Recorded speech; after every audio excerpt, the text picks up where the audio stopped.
semua, selamat datang di video pembelajaran landasan pendidikan. Saya Racelia Andira Erli dengan NIM 2403091. Dan hari ini saya tidak sendiri. Saya ditemani oleh 3 rekan saya yang akan membantu kita memahami fondasi dasar dari dunia pendidikan. Nah, kenapa sih kita perlu belajar tentang landasan pendidikan? Karena pendidikan itu bukan sekedar proses belajar mengajar di kelas. Pendidikan adalah fondasi utama bagi kemajuan sebuah bangsa dan peradaban. Dengan memahami landasan ini, kita bisa melihat pendidikan dari sudut pandang yang lebih utuh dan mendalam. Mari kita mulai dengan memahami apa itu pendidikan menurut para ahli. Menurut saya, pendidikan adalah tuntunan di dalam hidup tumbuhnya anak-anak. Maksudnya, pendidikan itu menuntun segala kekuatan kodrat yang ada pada anak, agar mereka sebagai manusia dan anggota masyarakat dapat mencapai keselamatan dan kebahagiaan setinggi-tingginya.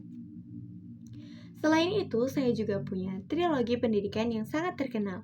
Yang pertama, Ingarasung Tulada, artinya di depan, seorang pendidik harus memberi teladan. Yang kedua, Ing Madya Mangun, Karsa, di tengah, pendidik harus membangun kemauan dan semangat. Dan yang ketiga, Tutwuri Handayani, di belakang, pendidik harus mendukung dari belakang. Ada juga ahli lain seperti Langevold yang menyebutkan bahwa pendidikan adalah bimbingan yang diberikan orang dewasa kepada anak untuk mencapai kedewasaan. Lalu ada Paulo Freire yang melihat pendidikan sebagai proses untuk memecahkan masalah kemanusiaan. Setelah tahu definisinya, kita bahas batasan pendidikan. Batasan ini penting agar kita tahu ruang lingkup pendidikan itu seluas apa. Ada tiga batasan utama. Yang pertama berdasarkan perundang-undangan. Di Indonesia, UU nomor 20 tahun 2003 menjelaskan bahwa pendidikan adalah usaha sadar dan terencana untuk menciptakan suasana belajar agar peserta didik aktif mengembangkan potensi dirinya. Yang kedua berdasarkan disiplin ilmu. Pendidikan juga bisa dilihat dari berbagai sudut pandang keilmuan, seperti filsafat, sosiologi, psikologi, dan ekonomi. Ini menunjukkan betapa kompleks dan multidimensinya pendidikan. Yang ketiga berdasarkan ruang lingkup. Pendidikan mempunyai 3 makna. Makna yang pertama adalah makna luas, pendidikan berlangsung seumur hidup. Lalu makna sempit, pendidikan berlangsung pada waktu dan tempat tertentu seperti di sekolah. Dan yang terakhir, makna terbatas. Pendidikan berlangsung seumur hidup, tapi fokus pada aspek-aspek tertentu. Terakhir dari saya, kita lihat jenis-jenis pendidikan berdasarkan lingkungan tempatnya. Pendidikan formal, pendidikan yang terstruktur dan berjenjang, seperti sekolah dasar hingga perguruan tinggi. Lalu pendidikan non-formal, yaitu pendidikan yang terstruktur tapi tidak terikat jenjang, seperti kursus atau bimbingan belajar. Dan yang terakhir, pendidikan informal, pendidikan di lingkungan keluarga dan masyarakat yang berlangsung secara mandiri dan tidak terikat hukum. Terima kasih kepada Ki Hajar. Setelah kita memahami apa itu pendidikan dan juga batasannya, sekarang kita akan melihat pendidikan dari sisi keilmuannya. Pendidikan bukanlah ilmu yang berdiri sendiri, melainkan ditopang oleh berbagai disiplin ilmu lainnya. Nah, mari kita bahas satu persatu. Yang pertama itu ada landasan filosofis. Filsafat membantu kita untuk menentukan arah dan juga tujuan pendidikan. Misalnya, filsafat John Dewey yang menekankan pentingnya pendidikan berbasis pengalaman. Atau filsafat Jean Jasquet yang menganggap pendidikan harus membebaskan anak dari segala batasan agar bisa tumbuh sesuai dengan kodratnya. Lalu yang kedua, ada landasan sosiologis. Saya sendiri, Selo Sumarjan, memandang pendidikan sebagai proses interaksi individu dengan lingkungan sosialnya. Pendidikan punya peran penting dalam proses sosialisasi, di mana individu diajarkan menjadi anggota masyarakat yang diharapkan. Lingkungan sekolah, keluarga, dan juga masyarakat adalah tempat proses ini berlangsung. Dan yang tidak kalah penting ada landasan psikologis. Psikologi membantu kita memahami karakteristik dan juga perkembangan jiwa peserta didik. Raja Muya Harjo menyebutkan Pendidikan adalah proses personalisasi atau pengembangan individu. Dengan memahami psikologi, pendidikan bisa memberikan bimbingan yang tepat sesuai dengan perkembangan setiap anak. Lalu yang terakhir ada landasan ekonomi. Dari sudut pandang ini, pendidikan dilihat sebagai investasi. Menurut Winardi, manusia adalah modal yang harus dikembangkan melalui pendidikan agar dapat memberikan keuntungan di masa depan.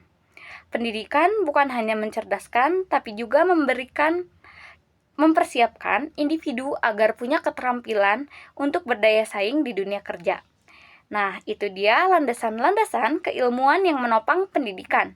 Sekarang, mari kita beralih ke pembahasan yang lebih mendalam tentang tujuan dan juga fungsi pendidikan bersama rekan kita yaitu. Halo teman-teman, di sini saya Amila Faza akan membahas ke segmen berikutnya.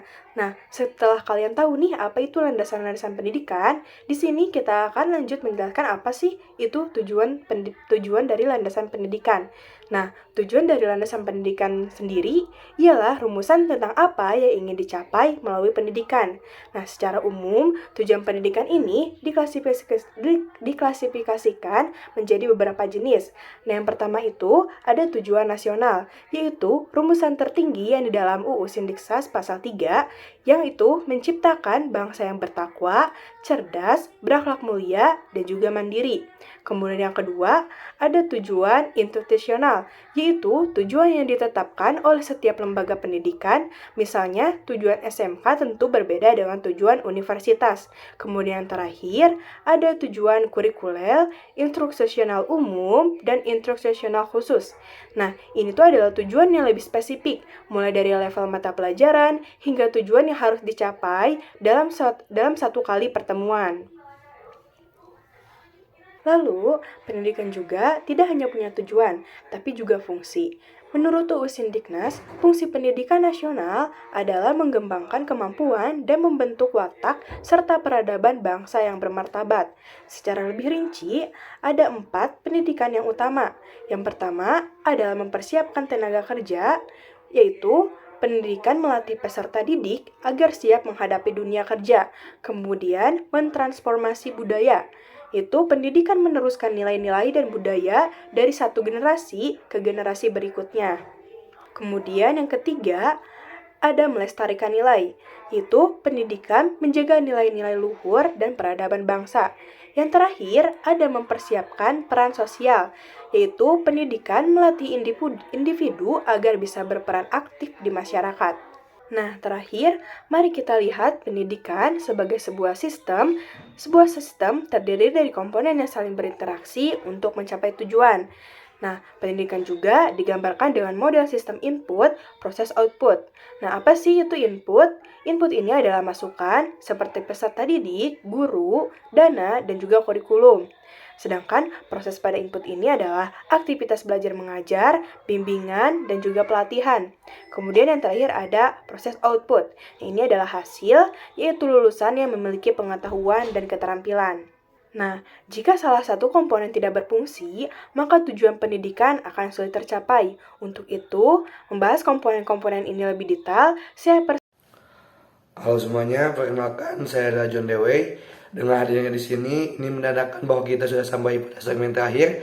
Dan di segmen terakhir ini, saya akan membahas tentang unsur-unsur utama yang ada dalam sistem pendidikan. Nah, si unsur-unsur ini itu merupakan motor penggerak dari seluruh proses pendidikan. Untuk unsur yang pertama itu ada peserta didik. Peserta didik ini sendiri merupakan individu yang sedang berkembang dan memiliki potensi unik. Peserta didik merupakan bukan objek pasif, melainkan subjek yang aktif dalam proses pembelajaran. Mereka memiliki kebutuhan dan minat yang berbeda-beda, dan tugas pendidik adalah menuntun mereka untuk mencapai kesuksesan. Lalu untuk unsur yang kedua, itu adalah pendidik. Nah, pendidik ini merupakan orang dewasa yang memiliki tugas profesional untuk membimbing dan mengarahkan peserta didik. Pendidik bukan hanya mengajar, tapi juga menjadi teladan, motivator, dan juga menjadi fasilitator bagi para peserta didik. Dan unsur yang ketiga itu adalah alat. Alat pendidikan. Alat pendidikan ini merupakan segala sesuatu yang digunakan untuk mencapai tujuan pendidikan. Alat pendidikan ini bisa berupa nasihat, pujian, atau bahkan hukuman yang bersifat mendidik. Alat ini punya dua fungsi utama. Yang pertama itu ada fungsi preventif atau pencegahan, di mana alat pendidikan ini berfungsi untuk mencegah terjadinya hal-hal yang tidak diinginkan. Misalnya dengan memberi larangan. Yang kedua itu merupakan fungsi kuratif. Fungsi kuratif ini artinya alat pendidikan itu berfungsi untuk memperbaiki atau mengobati, misalnya dengan memberikan bimbingan atau teguran kepada peserta didik yang memang memiliki kekeliruan dalam tindakannya. Lalu untuk unsur yang terakhir atau unsur yang keempat itu merupakan lingkungan pendidikan. Lingkungan pendidikan ini merupakan segala sesuatu yang mempengaruhi proses pendidikan. Lingkungan ini bisa berupa lingkungan keluarga, lingkungan sekolah, dan lingkungan masyarakat. Nah, untuk lingkungan keluarga sendiri merupakan lingkungan pertama dan yang paling utama untuk sebagai tempat anak belajar. Kemudian yang kedua adalah lingkungan sekolah. Lingkungan sekolah ini merupakan lingkungan yang formal dan struktur. Lalu yang ketiga itu adalah lingkungan masyarakat. Lingkungan masyarakat ini merupakan lingkungan yang paling luas di mana individu bisa menerapkan apa saja yang sudah dipelajari. Nah, teman-teman semua, itulah unsur-unsur penting dalam pendidikan. Dengan memahami keempat unsur ini, kita bisa melihat bahwa pendidikan adalah proses yang holistik dan saling terhubung. Semoga dengan dibuatnya video ini dapat memberikan pemahaman yang lebih dalam tentang landasan pendidikan. Ingatlah, pendidikan itu merupakan sebuah kunci untuk membangun masa depan yang lebih baik. Sampai jumpa di video berikutnya.